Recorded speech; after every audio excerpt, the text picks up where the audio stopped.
कुर्सी द्वारा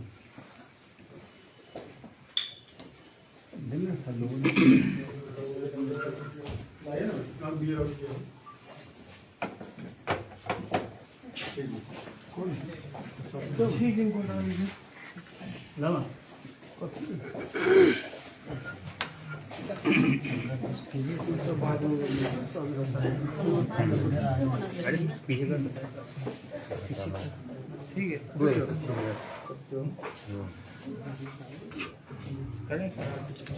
जी सर। ये बथनार थाना क्षेत्र में 31/12/2025 की शाम को एक अज्ञात शव मिला था, बोरे में बांधा हुआ, जिसका सिर कटा हुआ था। बाद में उसकी पहचान जो है फेकन पासवान, ग्राम धर्मपुर, थाना बथनार के नाम से हुई। और 2 दिन के बाद उस बॉडी का जो है वो सिर भी हम लोग को बथनार थाना क्षेत्र से ही मिला। इस कांड में हम लोग ने SIT का गठन किया था। उसका नेतृत्व जो है SDPO सदर 2 कर रहे थे, आशीष जी। और जो टेक्निकल टीम थी और जो IO है, उन्होंने CDR एवं टेक्निकल विश्लेषण के बाद जो है जो अनीता देवी, जो मृतक की दूसरी पत्नी थी, उनसे पूछताछ किया गया। पूछताछ के क्रम में उन्होंने स्वीकार किया कि पत्नी, जो उनकी दूसरी पत्नी थी, उन्होंने ही और उनके 2 बेटे अरुण कुमार और ऋषु कुमार, इन तीनों ने मिल के जो है उनकी हत्या की थी, फेकन पासवान की। और जो ये टेक्निकल एनालिसिस के बाद पता चला, अरुण कुमार जो इनका लड़का था, वो उस दिन उसी रात यहाँ पे आया था बथनार थाना क्षेत्र में।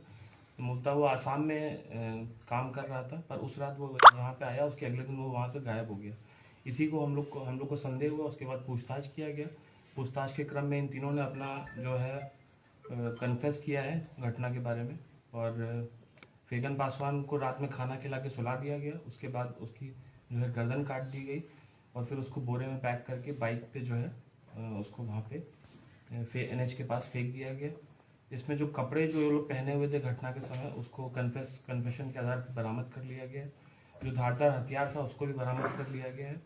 और जो कारण था घटना कारित करने का, वो इनका आपसी जो पारिवारिक मामला था और फेकन पासवान का किसी एक अन्य महिला के साथ भी रिश्ता था, उसके चलते ये घटना घटी। और पैसों का लेन देन का मामला भी सामने आया है।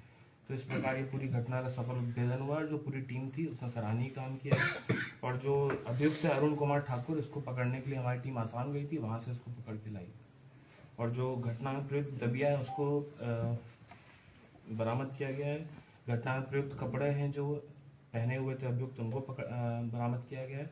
और जो CDR इत्यादि का लोकेशन जिस मोबाइल का था उसको भी बरामद कर लिया गया। इस केस को जो है हम लोग स्पीडी ट्रायल में चलाएंगे और इनको सख्त से सख्त सजा दिलवाएंगे। गर्दन को किसी दूसरे जगह फेंकने का क्या मकसद था? वहीं की आइडेंटिटी ना पता चले शव की। और जो ये था कि इनकी परिवार, इनको पता भी था कि इन्होंने ही हत्या की, उसके बावजूद भी इन लोगों ने रोड जाम वगैरह भी किया था, पूरा ड्रामा भी किया। लेकिन जो सच है वो अत्यंत जो लास्ट में है वो निकल के आया बाहर। और पूरा जो घटना था, इनकी बीवी, दूसरी बीवी और जो 2 लड़के हैं उनके द्वारा ही प्लानिंग करके इनको मारा गया। और पैसे का लेन देन, अनैतिक जो इनका रिश्ता था किसी और महिला से, यही सब कारण थे इसके पीछे। तो ये जानना चाह रहे हैं जो महिला साथ में है वो कौन है? ये इनकी दूसरी पत्नी।